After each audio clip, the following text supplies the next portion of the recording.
नमस्कार दोस्तों, आप सभी का मेरे चैनल पे आज स्वागत है। आज हम जो वीडियो का मूल मुद्दा है, इस कंपनी के बारे में जानना, जो हमें इंटर्नशिप करा रही है, क्या कंपनी का बैकग्राउंड रहा है और पूरे बिहार में ये हो रहा है। सिर्फ हमारे कॉलेज का नहीं है, पटना में भी हो रहा है और हमारे कॉलेज मोतिहारी जो हमारा कॉलेज है एमएसएसजी कॉलेज, उसमें तो विषय हमें चुनने का मौका ही नहीं दिया गया है। इसी के बारे में आज हम बात करेंगे। देखिए, जो हमें सोशल ट्री नाम की एक कंपनी के ज़रिए digital skill and office practice जो एक अनिवार्य इंटर्नशिप हम पर थोप दिया गया है, जिसमें हमें बताया गया कि इससे आपका स्किल का विकास होगा। लेकिन जब मैंने ठंडे दिमाग से सोचा इसके बारे में, कंपनी का रिकॉर्ड खंगाला, जीएसटी स्टेटस चेक किया, तो उससे हमें चौंकाने वाली बातें मालूम पड़ी। जैसे में हम आपको बता देते हैं कि जिसे कंपनी दावा की है, जिसे सर ने भी बताया था कि 2017 में उनकी कंपनी स्थापित हुई है। लेकिन मैं उन्हीं उन्हीं के वेबसाइट पर से जाँच किया हूँ। जिससे मालूम चलता है कि 2017 में जो आईटी सेवाएँ एंड डिजिटल सेवाएँ दे रही है, लेकिन जब इसका जीएसटी नंबर से मैंने मालूम किया, तो मालूम चला कि यह रामनगर जो पश्चिमी चंपारण पड़ती है, उसका मुख्य काम पश्चिमी चंपारण पड़ती है, उससे रजिस्टर है। कंपनी मान्य है, इसका कोई ये नहीं है कि कंपनी मान्य नहीं है, सर्टिफ़िकेट अमान्य हो जाएगा, सर्टिफ़िकेट मान्य आपका होगा।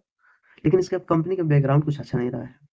देखिए, इसका मूल काम है कि पेवर ब्लॉक बनाती है, कंक्रीट, मिक्सर, कंस्ट्रक्शन का सामान सप्लाई करती है। अब आप खुद सोचिए, जो कंपनी आपको कंस्ट्रक्शन का सामान बेच रहा हो, हमें ऑफिस प्रैक्टिस और डिजिटल स्किल क्या सिखाएगी? आप इसका मॉड्यूल जो मिला है, हम 1 से 6 तक आज तक पढ़ाई हो ही गया है। आपको इसका मालूम चल ही गया होगा कि क्या इसका लेवल रहा है, कितनी निचली स्तर से पढ़ाई हो रहा है इसका। कुछ लोग ये भी कह सकते हैं कि ये कंपनी जीएसटी में जो रजिस्टर है, वो सर्विस बॉक्स ठीक है। लेकिन दोस्तों, एक बात समझने की ज़रूरत है कि जीएसटी पोर्टल पर सर्विस टिक कर देना सिर्फ कागज़ी प्रक्रिया है। असली सच ये है कि इनके पास आईटी डेवलपमेंट का सॉफ्टवेयर या बड़े कॉर्पोरेशन प्रोजेक्ट का कोई स्थापित ट्रैक रिकॉर्ड नहीं रहा है। जहाँ तक रहा पैसों का सवाल, दूसरी बड़ी बात यह है कि इंटर्नशिप के लिए हम छात्रों से ₹256 फीस ली गई है। एआईसीटीई का स्पष्ट नियम है कि किसी असली या वैध इंटर्नशिप में छात्रों से ₹1 भी नहीं लिया जाना चाहिए। जहाँ पैसा लिया जा रहा है, वो इंटर्नशिप नहीं है, वो एक पेड ऑनलाइन कोर्स है। समझ रहे हैं? जैसे हमें पढ़ाया जा रहा है, नया यूट्यूब चैनल है, नया व्हाट्सएप चैनल है, आप देख सकते हैं। और कोई पुरानी कंपनी ऐसी करा रही होती तो उनका ज़रूर होता, पहले से ही। ये सब अभी बन रही है, आप इस बात को गौर नहीं कर रहे हैं।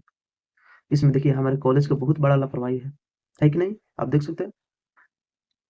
देखिए, साफ तौर पर कॉलेज ने हमें बताया नहीं कि कौन सी कंपनी आएगी, पहले आपका क्या-क्या सब्जेक्ट होगा, कुछ नहीं बताया गया। डायरेक्ट लाया गया, ना सब्जेक्ट चुनने का मौका दिया गया है और ना ही कंपनी चुनने का मौका, ना कंपनी का बैकग्राउंड जाँचा गया है।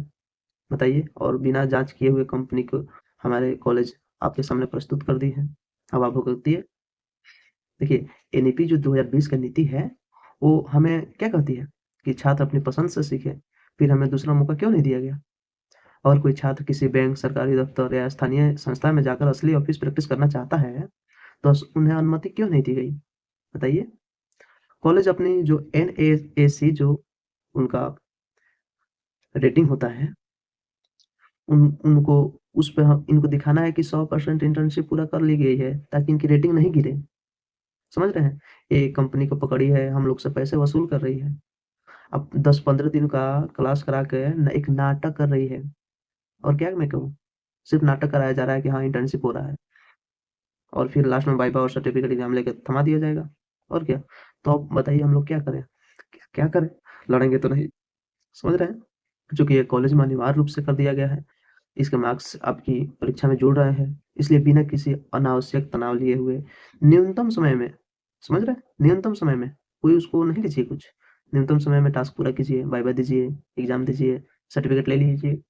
और एक और बात, ये भ्रम में मत रहिएगा कि 10 दिन में आपको यूट्यूब क्लास कराकर आपको कोई ऑफ़िस प्रैक्टिस के स्किल सीख लिए हैं। कभी भी भ्रम में मत रहिएगा। आप ये बात को ध्यान रखिएगा। आगे सतर्क रहिएगा, अगर ऐसी कोई कंपनी आती है, पैसे माँग रही है, तो समझ जाना कुछ तो गड़बड़ घोटाला है। देखिए, अब निष्कर्ष इसका क्या निकलता है, बताइए? अंत में मैं यही कहूँगा कि चुपचाप सब सहने से बेहतर है कि इंसान को सच को समझना और सही सवाल पूछना चाहिए। एक बार कॉलेज में आप सभी पूछ सकते हैं, क्यों ऐसा किया गया? लड़िएगा नहीं, समझ रहे हैं ना? इस सर्टिफ़िकेट को औपचारिकता मात्र मानकर कर लीजिए, लेकिन हमेशा खुली आँखें हमेशा खुली रखिए, क्या हो रहा है आपके आस-पास। अगर आपको मेरा विश्लेषण तर्कसंगत लगा, तो इसे अपने सहपाठी और क्लासमेट के साथ ज़रूर शेयर कीजिएगा। मैंने जो भी बात कही है, वो मैंने ऐसे हवा में नहीं कही है, ठीक है? तो इस कंपनी का जो सोशल ट्री कंपनी है, इसका मैं अपने डिस्क्रिप्शन बॉक्स में जीएसटी नंबर दे दिया हूँ और वहाँ जिस पे चेक किया जाएगा, उसका भी मैं विवरण दे दिया हूँ। आप जाके उसको एक बार फिर खुद से जाँच कीजिएगा, ठीक है? धन्यवाद आप सभी को।